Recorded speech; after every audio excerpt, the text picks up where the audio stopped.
Infographics जो हैं ये बेसिकली जो वर्ड है वो है इंफॉर्मेशन ग्राफिक्स, जिसको हम जब शॉर्ट फॉर्म में बोलते हैं तो हम कहते हैं इन्फोग्राफिक्स। अब सवाल ये पैदा होता है कि इन्फोग्राफिक्स दरअसल हैं क्या? देखें जी, बहुत ही आसान सी बात है। जब भी किसी भी इंफॉर्मेशन को ग्राफिक्स की सूरत में या ग्राफिक्स की मदद से प्रेजेंट किया जाता है तो वो बेसिकली इन्फोग्राफिक कहलाता है। मिसाल के तौर पे अगर हम स्मोकिंग के जो नुकसानात हैं, डिसएडवांटेजेस हैं, इनके हवाले से अगर एक ग्राफिकल इंफॉर्मेशन प्रोड्यूस करें तो ये डिसएडवांटेजेस ऑफ स्मोकिंग पे एक इन्फोग्राफिक कहलाएगा। अच्छा, अब बात ये है कि इन्फोग्राफिक हम बनाते क्यों हैं या इस्तेमाल क्यों करते हैं? ये बहुत ही इम्पोर्टेंट बात है। देखें, ये नेचुरल है कि इंसान का जो दिमाग है, वो किसी भी इंफॉर्मेशन को बेहतर तरीके से प्रोसेस कर सकता है, ज़्यादा बेहतर तरीके से प्रोसेस कर सकता है, अगर वो इंफॉर्मेशन विजुअल की फॉर्म में हो। आप लोगों को मालूम होगा, हमें चेहरे अक्सर याद रह जाते हैं, नाम याद नहीं रहते। आप लोगों को बहुत सारे ऐसे लोग याद होंगे जो स्कूल में बहुत अरसा पहले आपके साथ पढ़ते रहे। आज आपको उनके नाम शायद याद नहीं, लेकिन उनका चेहरा अभी भी आपकी आंखों के सामने और आपको याद है। तो बेसिकली क्या प्रूफ हुआ कि विजुअल ज़्यादा देर तक याद रह जाता है और ज़्यादा आसानी से समझा जा सकता है। इसीलिए हम किसी भी इंफॉर्मेशन को जब प्रेजेंट करते हैं तो बीइंग ग्राफिक डिज़ाइनर हम उसको ग्राफिक्स की सूरत में या विजुअल की सूरत में जो है वो प्रेजेंट करते हैं, और यही कहलाता है इन्फोग्राफिक्स। अच्छा, कुछ स्टैटिस्टिक्स मैं आपसे शेयर करना चाहता हूँ जो कि सपोर्ट करते हैं इन्फोग्राफिक के आइडिया को, और फिर उसके बाद हम इसके बारे में कुछ मज़ीद गुफ्तगू करेंगे। एक मोहतात रिसर्च के मुताबिक 40% लोग जो हैं वो किसी भी इंफॉर्मेशन को ज़्यादा बेहतर तरीके से रिस्पॉन्स करते हैं, समझते हैं, जब वो इंफॉर्मेशन विजुअल की फॉर्म में होती है, ना कि अल्फाज की फॉर्म में। देखें, हमें पता है कि कोई भी जो इंफॉर्मेशन है वो वर्ड्स की सूरत में प्रोवाइड की जा सकती है, जैसे कि इस वक्त मैं भी आप लोगों से बात कर रहा हूँ और आप लोगों को कुछ चीज़ समझा रहा हूँ। जब मैं उसी कॉन्सेप्ट के हवाले से या उसी चीज़ के हवाले से आपको कोई एग्जांपल दिखाता हूँ जो विजुअल फॉर्म में होती है, तो आपके लिए उस चीज़ को समझना ज़्यादा आसान हो जाता है। लिहाजा यही वो वजह है जिसकी वजह से हम लोग इन्फोग्राफिक को डिज़ाइन करते हैं। अच्छा, एक और रिसर्च ये कहती है कि 45% से भी ज़्यादा मार्केटियर्स या बिज़नेस को रन करने वाले जो लोग हैं, वो आज के दौर में अपनी प्रोडक्ट्स को सेल करने के लिए या उनको प्रमोट करने के लिए इन्फोग्राफिक का सहारा लेते हैं। मिसाल के तौर पे अगर एक चाय का ब्रांड है और वो उन्होंने अपना एक फेसबुक पे पेज बनाया या किसी भी सोशल कम्युनिकेशन वेबसाइट पे पेज बनाया या अपनी एक वेबसाइट बनाई। अब वो अपनी वेबसाइट पे या अपने फेसबुक पेज के ऊपर एक इन्फोग्राफिक बना के शो करेंगे, जो कि क्या बता रहा होगा? वो बता रहा होगा कि चाय पीने से इंसान की जो वर्क कैपेसिटी है या जो उसकी परफॉर्मेंस है, वो किस कदर बूस्ट हो जाती है।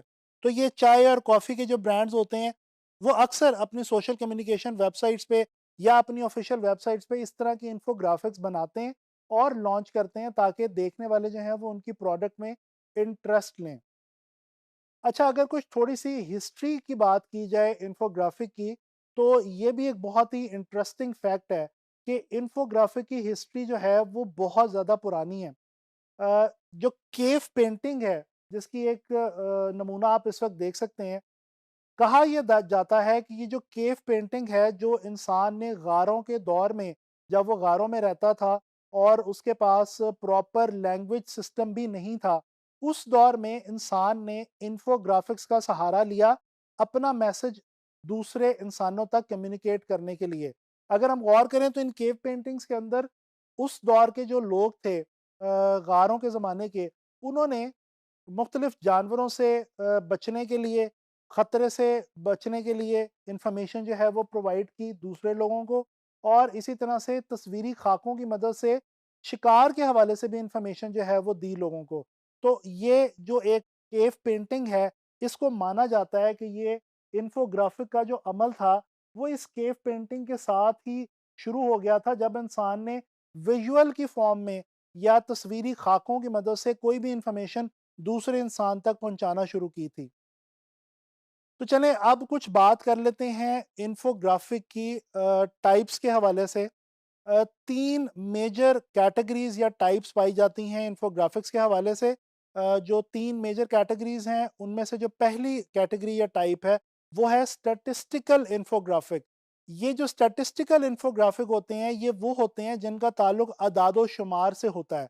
जिस तरह अभी मैंने आपको सिगरेट पीने के नुकसानात के हवाले से बात की, तो इसी हवाले से अगर कोई ऐसा इन्फोग्राफिक क्रिएट किया जाए जो मुतालिया कर रहा हो या मुशाहिदा कर रहा हो इस चीज़ के ऊपर कि सिगरेट पीने वाले लोगों में कितने ज़्यादा चांसेस हैं कैंसर की बीमारी लाहक होने के बजाय उन लोगों के जो कि सिगरेट नहीं पीते।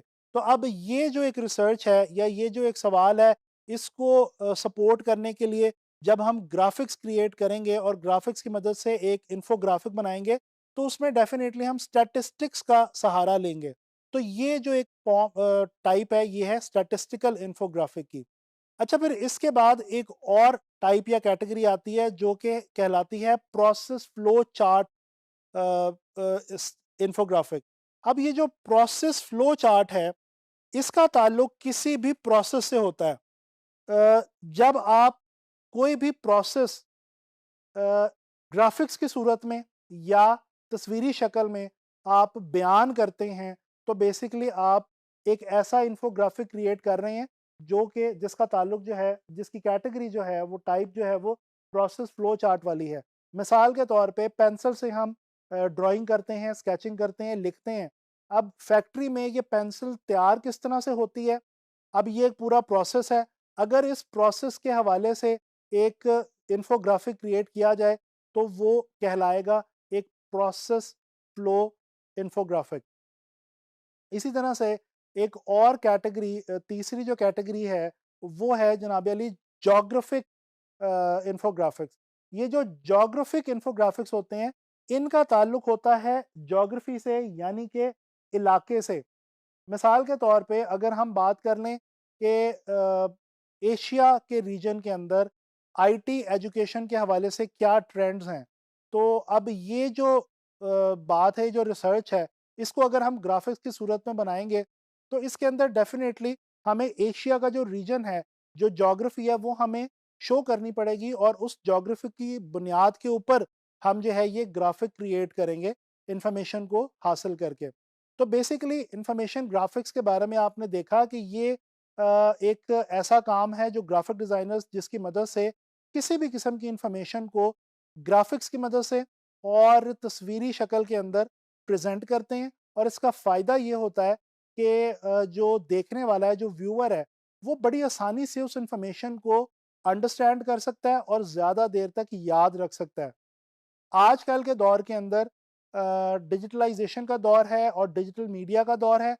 डिजिटल मीडिया के ऊपर आप किसी भी बड़े ब्रांड या बड़ी कंपनी के फेसबुक पेज पे चले जाएँ, आप इंस्टाग्राम प्रोफाइल्स पे चले जाएँ, वहाँ पे वो जो कंपनीज़ हैं, जो ब्रांड्स हैं, वो अपनी प्रोडक्ट या सर्विस से रेलेवेंट टॉपिक्स पे रिसर्च करके डिफरेंट इन्फोग्राफिक्स जो हैं, वो डिज़ाइनर से, ग्राफिक डिज़ाइनर से बनवा के वहाँ पे अपलोड करते हैं और लोगों तक पहुँचाते हैं, ताकि लोगों का उनके जो ब्रांड या प्रोडक्ट है, उसमें इंटरेस्ट बना रहे और उनकी जो वो वेबसाइट है, उसके ऊपर उनकी ट्रैफ़िक भी रहे, ज़्यादा से ज़्यादा लोग उसको विज़िट करते रहें। तो ये इन्फोग्राफिक्स के हवाले से हमने सारी डिस्कशन की। मैं उम्मीद करता हूँ कि आपको इसकी समझ आई होगी और अब आने वाले लेसन्स में हम इन्फोग्राफिक्स के हवाले से कुछ मज़ीद बातें जो हैं उनको जानेंगे और इन्फोग्राफिक बनाना भी सीखेंगे।